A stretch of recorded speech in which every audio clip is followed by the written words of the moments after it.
नमस्कार। आज हम बात करने वाले हैं इलेक्शन प्रोसेस और इलेक्शन कमीशन ऑफ इंडिया के बारे में। हमारे पूरे देश में कभी भी कोई परीक्षा कंडक्ट करवाया जाता है और उसमें जो मिसकंडक्ट होता है, चाहे वो पेपर लीक का मामला हो या रिजल्ट में गड़बड़ी हो, सबसे पहला सवाल यही उठाया जाता है कि ये नाइंसाफ़ी स्टूडेंट्स के साथ ही क्यों होती है? क्यों नहीं कभी इलेक्शन प्रोसेस में गड़बड़ी देखी जाती है? बहुत समय से इलेक्शन कंडक्ट करवा दिया जाता है, रिजल्ट्स आ जाते हैं, मिनिस्टर्स अपने पोस्ट पे अपॉइंट हो जाते हैं, वहाँ कोई डिले नहीं होता है, कोई गड़बड़ी नहीं होती है, ऐसा क्यों होता है? इस सवाल का जवाब है election commission of India. Election commission of India की जो तैयारी होती है, वो किसी भी एग्ज़ाम लेने वाली बॉडी से बहुत गुना बेहतर होती है। बिहार में जो लेजिस्लेटिव असेंबली का इलेक्शन होने वाला है, इसी में लगभग 8.5 लाख गवर्नमेंट एम्प्लॉइज़ को ड्यूटी पर लगाया गया है। आप सोच कर देखिए, किसी भी परीक्षा में जो अभ्यर्थी होते हैं, जो एग्ज़ाम में अपीयर होते हैं, वो 8 लाख, 7 लाख, 5 लाख इस नंबर में होते हैं और यहाँ पे जो ड्यूटी करने वाले पर्सनल्स है वो 8.5 लाख हैं। तो क्यों नहीं फ़र्क होगा? ये दौर हमेशा से ऐसा नहीं था। जब 1990 का दशक चल रहा था, उस वक्त काफ़ी ज़्यादा क्राइम्स होते थे। इलेक्शन प्रोसेस के ड्यूरेशन में बूथ कैप्चर हो जाना, किसी का मर्डर हो जाना, अपहरण हो जाना, इस तरह की जो घटनाएं थी वो बहुत आम थी। लेकिन उस वक्त के एक चीफ इलेक्शन कमिश्नर थे टी.एन. शेषन। जब वो आए तो बहुत सारे नए रिफॉर्म्स किए गए। उनको इलेक्शन कमीशन में रिफॉर्म के लिए भी बहुत जाना जाता है और माना जाता है। वो अपने इंटरव्यू में कहा करते थे, आई ईट पॉलिटिशियंस फॉर ब्रेकफास्ट। नाश्ते में पॉलिटिशियंस खाते हैं वो। तो इस तरह का उनका एटीट्यूड था और बहुत कठोर मिजाज के, बहुत डिसिप्लिन्ड तरीके से उन्होंने इलेक्शन प्रोसेस को कंडक्ट करवाया था और काफ़ी सारे नए रिफॉर्म्स किए थे उन्होंने इलेक्शन प्रोसेस में। तो अभी का जो सिचुएशन है, वो बिहार में लगभग 824 फ्लाइंग स्क्वाड्स काम करती हैं। फ्लाइंग स्क्वाड्स कभी भी पूरे बिहार में कहीं पे भी अगर मिसकंडक्ट होता है या कोई भी गड़बड़ी होती है, तो 100 मिनट के अंदर पहुंचने की क्षमता है उनके अंदर। इसके साथ साथ यू शुड नॉट फॉरगेट कि वहाँ के लोकल बॉडीज़, पुलिस स्टेशंस जो होती हैं लोकल बॉडीज, लोकल एरियाज़ में, वो काम कर रही होती हैं। रेलवेज़ के लिए सिक्योरिटी वहाँ पे अलग फोर्सेस होती हैं, सीआईएसएफ, जितने प्रकार के फोर्सेस हैं, इंक्लूडिंग एडमिनिस्ट्रेटिव बॉडी जैसे कि टैक्स डिपार्टमेंट, ये सारे लोग इस ड्यूटी में, इलेक्शन प्रोसेस में बहुत बढ़ चढ़कर इनका जो कंट्रीब्यूशन होता है वो होता है और उसी की वजह से इतना ट्रांसपेरेंसी और इतना पंक्चुअलिटी देखा जाता है। अभी 6 अक्टूबर को 6 अक्टूबर को डेट अनाउंस हुआ इलेक्शन का और उसी दिन से मॉडल कोड ऑफ कंडक्ट लग जाता है। मॉडल कोड ऑफ कंडक्ट के बारे में हम बात करेंगे तो ये 6 अक्टूबर के बाद से लगभग 34 करोड़ रुपए कैश जब्त किए गए हैं। इसके साथ दारू, शराब, ड्रग्स, इस तरह के भी सामान जब्त किए गए हैं अथॉरिटीज़ के द्वारा।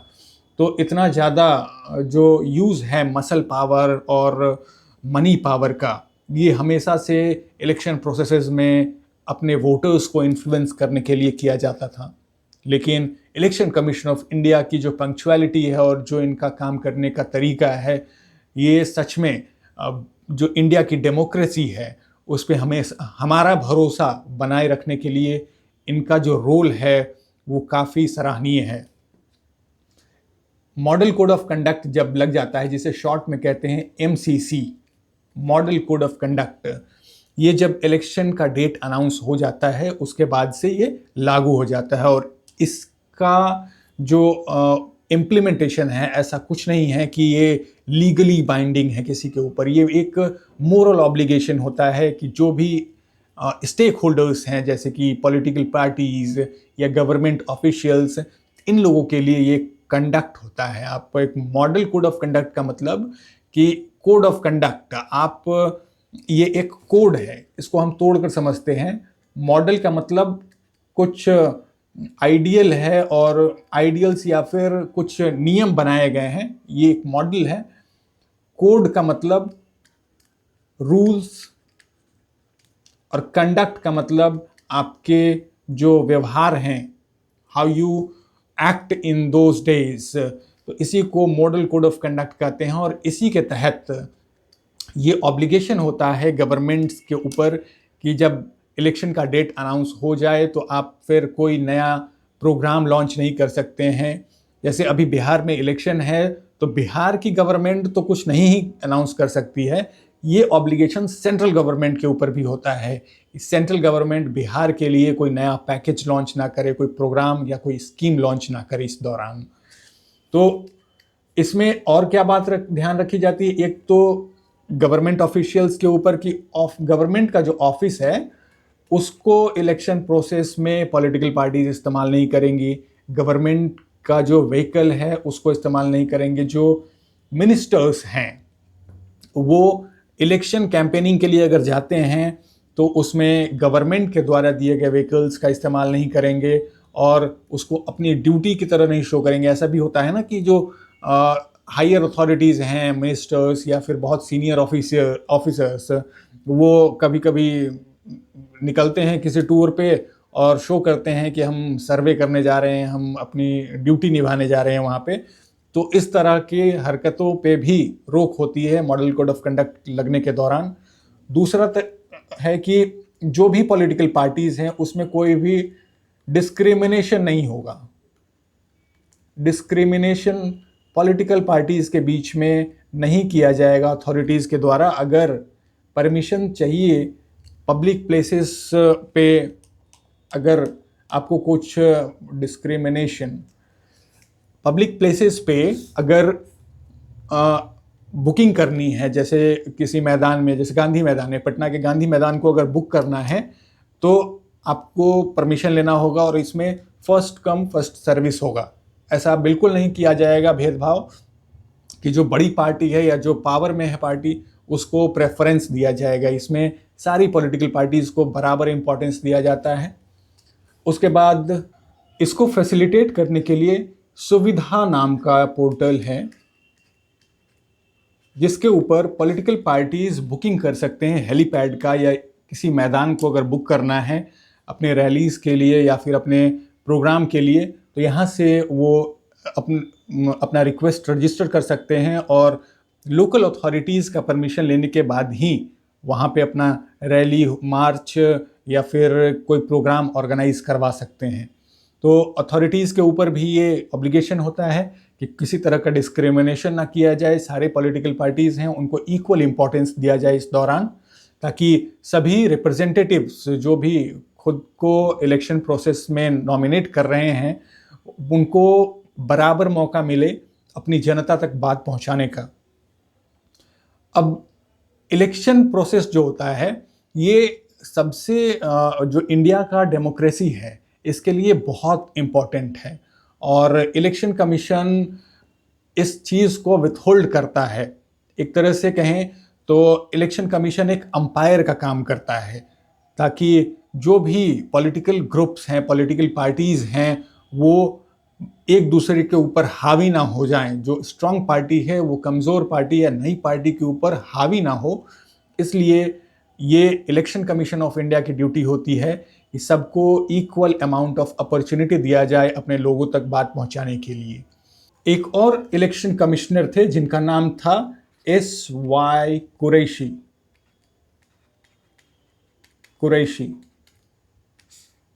इन्होंने कहा था कि democracy is not just about giving vote in 5 years, it is also about trusting the umpire who counts the vote. और ये बात ये इलेक्शन कमीशन ऑफ इंडिया के बारे में कह रहे थे कि इलेक्शन कमीशन ऑफ इंडिया के ऊपर आपका भरोसा होना काफ़ी ज़रूरी है। सिर्फ वोट दे देना और फिर जो भी पॉलिटिकल पार्टीज, कई बार ऐसा होता है कि एलिगेशंस लगाती हैं, अगर वो इलेक्शन में जीत नहीं पाती हैं तो इलेक्शन प्रोसेस को क्वेश्चन करने लगती हैं कि इलेक्शन में ही कुछ गड़बड़ियाँ की गई थी। ईवीएम पे भी सवाल उठाए गए हैं। पिछले इलेक्शंस में कई बार ऐसा हुआ है, जो बैलेट पेपर होता है उसको वापस लाने की मांग भी की गई थी ताकि जो पुराना तरीका था कि बैलेट पेपर्स को काउंट करके रिजल्ट्स घोषित किए जाते थे उसको किया जाए। लेकिन इसके ऊपर एक अगर हम डिस्कस करेंगे तो बहुत लंबा वीडियो हो जाएगा। शॉर्ट में मैं बता देता हूं कि ईवीएम और बैलेट पेपर दोनों को इस्तेमाल किया जाता है इलेक्शन कमीशन ऑफ इंडिया के द्वारा रिजल्ट को देने के लिए, और रैंडमली बैलेट पेपर का जो स्टॉक होता है उसमें से रैंडमली चूज किया जाता है सैंपल्स, ताकि ईवीएम के रिजल्ट्स के साथ बैलेट पेपर के रिजल्ट्स को वेरीफाई कर लिया जाए कि कहीं कोई गड़बड़ी हुई है या नहीं हुई है। तो इलेक्शन कमीशन ऑफ इंडिया का जो कंडक्ट है वो इतना ट्रस्टवर्दी है कि ग्लोबली भी ग्लोबल रेपुटेशन जो है इनका ये काफ़ी बेहतर है, और नेपाल, भूटान या अफ्रीकन कंट्रीज़ में भी ट्रेनिंग देने के लिए वहाँ के कमीशन, इलेक्शन कमीशंस जो होते हैं उनको ट्रेनिंग देने के लिए यहाँ के एक्सपर्ट्स भी जाते हैं, या फिर वहाँ से लोग यहाँ ट्रेनिंग लेने के दौरान आते हैं। अभी जैसे इलेक्शन हो रहा है या फिर सेंट्रल गवर्नमेंट का जब इलेक्शन होगा तो उस वक्त भी दूसरे दूसरे कंट्री से रिप्रेजेंटेटिव्स, डिप्लोमेट्स इस इलेक्शन प्रोसेस को, इंडिया के इलेक्शन प्रोसेस को बहुत क्लोजली मॉनिटर करते हैं और इससे सीखने की कोशिश करते हैं कि इतना बड़ा पॉपुलेशन किस तरह से अपने रिप्रेजेंटेटिव्स को अपना लेजिस्लेटिव बॉडी में जो रिप्रेजेंटेटिव्स होते हैं उनको चुनता है। Election commission of India constitution के आर्टिकल 324 में मेंशन्ड है, 324 में, और इसी कॉन्स्टिट्यूशनल प्रोविज़न के तहत इलेक्शन कमीशन ऑफ इंडिया काम करते हैं। ये अशोक रोड में दिल्ली में लोकेटेड है, और इसका प्राइमरी फंक्शन जो होता है वो होता है इलेक्शन कंडक्ट करवाना। इसके बहुत सारे काम हैं, लेकिन इलेक्शन कमीशन ऑफ इंडिया का मेन पर्पस है कि प्रेसिडेंट का, वाइस प्रेसिडेंट का, legislative body of centre, legislative body of states, इनका इलेक्शन कंडक्ट करवाना। गवर्नर का इलेक्शन कौन कंडक्ट करवाता है? गवर्नर अपॉइंट किए जाते हैं, उनका इलेक्शन नहीं होता है। स्टेट इलेक्शन कमीशन जो होता है उसकी ड्यूटी होती है लोकल बॉडीज़ का इलेक्शन कंडक्ट करवाना। तो मैंने आपको बताया अशोका रोड में दिल्ली में ये इसकी ऑफिस है, निर्वाचन सदन जिसे कहते हैं, और इसका प्राइमरी ड्यूटी है इलेक्शन कंडक्ट करवाना। इसका जो गठन हुआ था वो हुआ था 25 जनवरी 1950 में इस बॉडी को बनाया गया था। और इसीलिए 26 जनवरी को हम लोग बनाते हैं रिपब्लिक डे, और 25 जनवरी 1950 को इलेक्शन कमीशन ऑफ इंडिया को बनाया गया था, और इस दिन हम बनाते हैं नेशनल वोटर्स डे। ये हमारे वोटर्स को सेलिब्रेट, वोटर्स का जो पावर है, जो अपने प्रतिनिधि को चुनने का अधिकार है वोटर्स का, उसको सेलिब्रेट करने के लिए 25 जनवरी को का दिन चुना गया है। और 1989 तक ये सिंगल मेंबर बॉडी हुआ करती थी, मतलब सिर्फ इसमें चीफ इलेक्शन कमिश्नर हुआ करते थे। लेकिन 1989 के बाद ये 3 मेंबर बॉडी हो गई, और इसमें 3 लोग हो गए। एक chief election commissioner CEC with 2 election commissioners, जो इनको चीफ इलेक्शन कमिश्नर को असिस्ट करते हैं। ये चीफ इलेक्शन कमिश्नर या इलेक्शन कमिश्नर जो होते हैं, इनका जो ड्यूरेशन होता है, मतलब कितने टाइम ये अपने पोस्ट को होल्ड करके रख सकते हैं, तो इनका ड्यूरेशन होता है 6 साल का, या फिर 65 ईयर्स, उसके बाद इनको रिटायर होना पड़ता है उस ऑफिस से। तो इनका सिलेक्शन कैसे होता है? चीफ इलेक्शन कमिश्नर को सेलेक्ट करने के लिए एक सर्च कमेटी बनाई जाती है, और फिर सर्च कमेटी अपना रिपोर्ट, जो मेंबर्स के नाम होते हैं, जनरली 5 लोगों के नाम ये सर्च कमेटी सिलेक्शन कमेटी को भेजती है। सिलेक्शन कमेटी में prime minister, leader of opposition, और जो कुछ मिनिस्टर्स होते हैं प्राइम मिनिस्टर के द्वारा चुने हुए, उन लोगों के द्वारा ये सिलेक्शन कमेटी का गठन होता है, और यही लोग फिर चुनते हैं चीफ इलेक्शन कमिश्नर या इलेक्शन कमिश्नर को। ये चेंज 2023 में हुआ था, और तब ये सवाल भी उठाए गए थे कि इसमें चीफ जस्टिस ऑफ इंडिया को क्यों नहीं रखा गया है, और बहुत ज़्यादा सवाल उठाए गए थे कि गवर्नमेंट, एक तरह से आप अगर बॉडी को देखें तो प्राइम मिनिस्टर हैं, अपोजिशन में दूसरा पक्ष सिर्फ लीडर ऑफ अपोजिशन है, और उसके बाद सिर्फ वही मिनिस्टर्स होंगे जो प्राइम मिनिस्टर के द्वारा चुने हुए होंगे। तो मतलब इसमें जो रूलिंग बॉडी है, रूलिंग पार्टी है, उसके मेंबर्स ज़्यादा हैं इस सिलेक्शन कमेटी में। तो ये शंका हमेशा से जताई गई है कि इलेक्शन कमीशन में जो ऑफिसर्स होंगे वो ऐसे लोगों को ही रखा जाएगा जो रूलिंग पार्टी के फेवर में होंगे। तो इस तरह से इसके ऊपर सवाल भी उठाए गए हैं ऑटोनॉमी पे। इनका जो ड्यूरेशन होता है 6 साल का, मैंने बता दिया, 6 साल के लिए, या फिर 65 ईयर्स इसके। और इनका जो रिमूवल होता है वो चीफ जस्टिस ऑफ इंडिया या जो जजेस ऑफ सुप्रीम कोर्ट के लिए जो रिमूवल प्रोसेस है पार्लियामेंट से, वही प्रोसेस इनको रिमूव करने के लिए भी फॉलो किया जाता है। 2009 में, हम क्रोनोलॉजिकली चल रहे हैं, 1950 में इलेक्शन कमीशन ऑफ इंडिया का गठन होता है। 1989 में ये 1 मेंबर बॉडी से 3 मेंबर बॉडी बन जाती है। उसके बाद 2009 में एक रिफॉर्म होता है, स्वीप, जिसे कहते हैं systematic sweep, systematic voters education and electoral participation programme. और ये एक अवेयरनेस प्रोग्राम है जिसमें जो जनता है, वोटर्स हैं, उनको जागरूक करने के लिए इलेक्शन कमीशन ऑफ इंडिया इस प्रोग्राम को चलाती है और ये 2009 से चलता आ रहा है। उसके बाद 2023 में मैंने आपको बताया कि जो चेंजेस किए गए सिलेक्शन कमेटी में, जो मेंबर्स हैं उसमें सुप्रीम कोर्ट या फिर कोई जज को जगह नहीं दिया गया है, तो ये 2023 में रिफॉर्म आता है। तो इस तरह से चेंजेस आए हैं इलेक्शन कमीशन ऑफ इंडिया की बॉडीज़ में। अभी election commissioner, chief election commissioner कौन हैं? हमारे चीफ इलेक्शन कमिश्नर हैं ज्ञानेश कुमार, और 2 इलेक्शन कमिश्नर्स, एक Sukhbir, doctor Sukhbir and Vivek Joshi.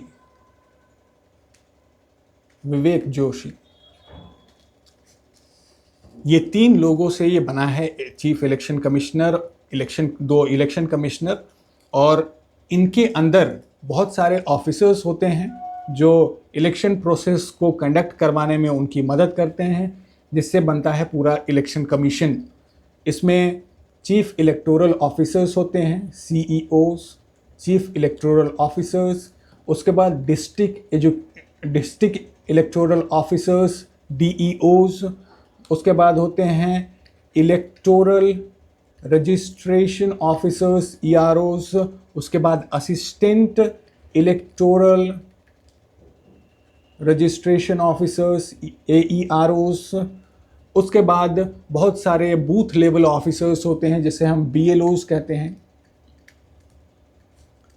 BLOs, यही BLOs थे जो SIR जब इंडिया में हो रहा था, जब फॉर्म्स को जमा किया जा रहा था SIR के लिए, तो BLOs के पास ही ये फॉर्म जमा होता था। अभी जो जून में ये स्टार्ट हुआ था ना, 24 जून को जो SIR स्टार्ट हुआ था बिहार में, जिसमें जो इलेक्टोरल रोल है उसको रिवाइज करने के लिए इस प्रोसेस को स्टार्ट किया गया था। ये भी बहुत ज़्यादा विवादित हुआ था, लेकिन ये कॉन्स्टिट्यूशनल प्रोसेस है। आर्टिकल 326 अगर आप देखेंगे, आर्टिकल 326, मैंने बताया ना आपको कि आर्टिकल 324 जो है वो इलेक्शन कमीशन ऑफ इंडिया को डिफाइन करता है, उसके ड्यूटी को डिफाइन करता है। और उसी में आर्टिकल 326 जो है, इसमें SIR की बात की गई है। और इसी प्रोविज़न के अंतर्गत जो SIR कंडक्ट करवाया गया था वो 24 जून से स्टार्ट हुआ था और 30 सितंबर तक चला। 30 सितंबर तक जो इलेक्शन कमीशन ऑफ इंडिया ने अपना जो नोटिफिकेशन जारी किया, उसमें बताया कि लगभग 7.42 करोड़ इलेक्टर्स इस फाइनल लिस्ट में हैं। मतलब इतने वोटर्स हैं बिहार में अभी जिन्होंने रजिस्टर कर लिया है। अगर आप नहीं इंक्लूड हैं इलेक्शन जो आपके एरिया का जो इलेक्टोरल रोल है उसमें, तो जब तक नॉमिनेशन फॉर्म भरने का डेट है उससे 10 दिन पहले तक का डेट होता है जब आप खुद को रजिस्टर कर सकते हैं। तो अगर आप इस बार एलिजिबल वोटर हैं तो ज़रूर अपने आप को अपने एरिया में रजिस्टर करवाएं, और अगर आपका जो एपिक नंबर है वो आपके पास मिल जाता है तो आप कोई भी आईडी शो करके वहाँ पे अपना वोट कास्ट कर सकते हैं। बहुत लिस्ट ऑफ आईडीज़ हैं जो मैं स्क्रीन पे अभी लगा दूंगा, आप इस लिस्ट को देख सकते हैं वीडियो को पॉज करके, और इसमें से कोई भी आईडी अगर आपके पास है तो आप लेकर बूथ पे जा सकते हैं जिससे आप अपना वोट कास्ट कर पाएंगे। सबसे पहले जो चीफ इलेक्शन कमिश्नर थे सुकुमार सेन, इन्होंने क्या कहा था, that it is not the ballot which ensures democracy, it is the body which safeguards the ballot. It is not the ballot that ensures democracy, it is the body that safeguards the ballot. कितनी अच्छी बात कही है इन्होंने। जो body है, मतलब ये डिपेंड नहीं करता है कि आपके पास गाड़ी कौन सी है, डिपेंड करता है कि ड्राइवर कैसा है। तो ये बहुत अच्छी बात है, और जो एफिशिएंसी है बॉडी का, जो इलेक्शन कमीशन है उसकी एफिशिएंसी मैटर करती है, ताकि डेमोक्रेसी को के ऊपर लोगों का भरोसा बना रहे। जैसे अभी जुडिशियरी के ऊपर भरोसा है, क्योंकि वहाँ पे बहुत सारी चीज़ें हैं जो डिलेड होता है। खैर, जुडिशियरी के ऊपर भी अगर डिबेट किया जाए तो काफ़ी सारे सवाल जुडिशियरी के भी ऊपर उठाए जा सकते हैं। तो ये मतलब सेंट्रल जो एजेंसीज़ हैं, कुछ एजेंसीज़ ऐसी हैं जैसे सुप्रीम कोर्ट हुआ या फिर इलेक्शन कमीशन ऑफ इंडिया है, तो इन लोगों के ऊपर जो ही लोगों का आस बना हुआ रहता है, और लोग इसी के भरोसे डेमोक्रेसी पे भरोसा कर पाते हैं कि उनके साथ कभी गलत ना होगा। तो ये बहुत बड़ी रिस्पॉन्सिबिलिटी है, और ये इलेक्शन कमीशन ऑफ इंडिया को भी, और जो हमारे चीफ इलेक्शन कमिश्नर हैं उनको भी ये बात बखूबी पता होगा। लेकिन अगर कहीं पे कॉम्प्रोमाइज़ का बात आता है तो ये जो वोट चोरी और बहुत सारे डिस्प्यूट्स बीच में उठे, उस वक्त उनको बहुत स्ट्रॉन्ग स्टैंड लेना चाहिए था। और खैर, गवर्नेंस में बहुत सारी चीज़ें ग्रे एरियाज़ होती हैं और हर चीज़ के ऊपर बोलना शायद सही नहीं होगा, लेकिन गवर्नमेंट में जो बड़ी एजेंसीज़ हैं, जो जिनके ऊपर जिम्मेवारी है डेमोक्रेसी को बरकरार रखने का, बनाए रखने का, उनके पास जो ऑटोनॉमी है वो ज़रूर होनी चाहिए। और जो लेजिस्लेटिव बॉडीज़ हैं या फिर जो नेता हैं, उनका जो रोल है या इंटरेक्शन है उस बॉडी से बहुत कम हो तो बहुत बेहतर होगा हमारे देश के लिए। मैंने आपको बताया, अगर आप एलिजिबल नहीं हैं तो नॉमिनेशन जब ख़त्म होगा, उससे नॉमिनेशन जब शुरू होगा उससे 10 दिन पहले तक आप अपने आप को जाकर रजिस्टर करवा सकते हैं, ताकि आप वोट देने के लिए एलिजिबल हो जाएंगे। और इसमें इलेक्शन कमीशन ऑफ इंडिया ने और क्या किया है, जैसे मैंने आपको बताया ना कि वो इस फ्लाइंग स्क्वाड है, या फिर अभी मॉडल कोड ऑफ कंडक्ट लग गया तो बहुत ज़्यादा अब जब्ती हो रही है कि 34 करोड़ रुपए पकड़े गए, और फिर बहुत ज़्यादा लीकर, ड्रग्स, ये सब पकड़े जा रहे हैं। फिर सुविधा पोर्टल ये भी चलाया गया है ताकि पॉलिटिकल पार्टीज़ अगर कोई जगह बुक करना चाहते हैं तो अपने रैली के लिए तो वो भी कर सकते हैं, या रूट अगर उनका कोई चलने का रास्ता है उनके वर्कर्स का तो उसको भी अथॉरिटीज़ के पास पहले बताना होता है, ताकि क्लैशेस ना हो पॉलिटिकल पार्टीज़ के बीच में। अगर कोई बुज़ुर्ग हैं जो 85 साल से ऊपर के हैं, या फिर कोई डिसेबल पर्सन है, या फिर कोई एसेंशियल सर्विसेज में है। एसेंशियल सर्विसेज में मतलब एसेंशियल सर्विसेज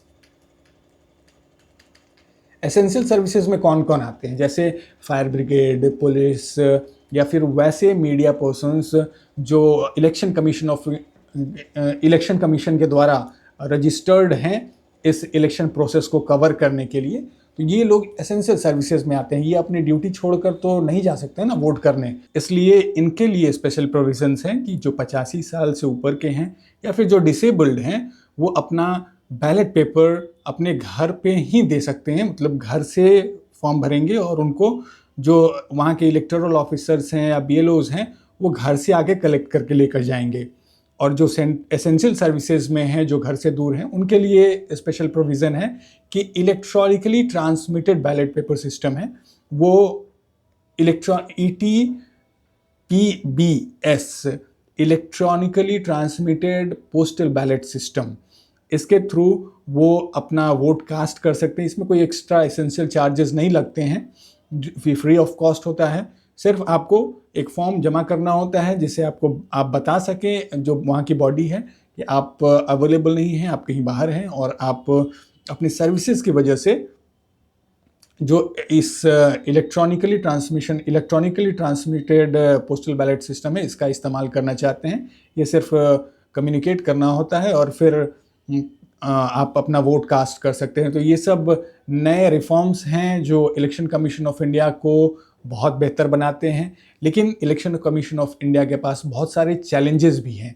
जैसे चैलेंजेस की अगर हम बात करें तो अभी आर्टिफिशियल इंटेलिजेंस का ज़माना है और इस टाइम पे किस तरह से डीप फेक वीडियोज़ यूज़ करके प्रोपेगेंडा बनाया जाता है और मिसलीड किया जाता है लोगों को, ये सबसे बड़ा चैलेंज है। अभी digital platform, social media platforms को जो यूज़ किया जाता है गलत तरीके से, ये सब बहुत मुश्किल चीज़ें हैं। या फिर जो मॉडल कोड ऑफ कंडक्ट की हमने बात की थी, इसमें कोई स्टैट्यूटरी बैकिंग नहीं है। मतलब अगर जैसे बहुत सारे जो पॉलिटिशियंस हैं, आपने कई बार सुना होगा, पर्सनल अटैक करते हैं एक दूसरे के ऊपर, तो इससे जो डिग्निटी है वो बहुत खतरे में आ जाती है।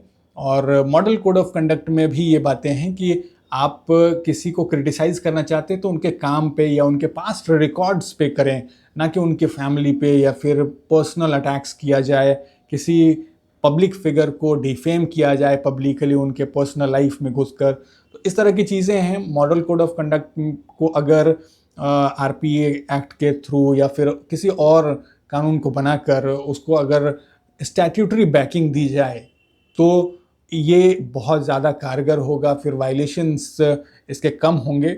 और फिर हम इलेक्टोरल बॉन्ड्स के बारे में भी जो इश्यूज़ आते रहते हैं, जो फंडिंग होती है पॉलिटिकल पार्टीज़ के लिए वो ट्रांसपेरेंट नहीं होती है। जैसे फॉरेन कंट्रीज़ में, US के डेमोक्रेसी में भी ये खुलेआम होता है कि जो अगर फंड कर रहा है या किसी पॉलिटिकल पार्टी को पैसे दे रहा है तो लोगों को पता होता है कि कौन किस पार्टी को पैसे दे रहा है। लेकिन हमारे देश में ये ट्रांसपेरेंसी नहीं है।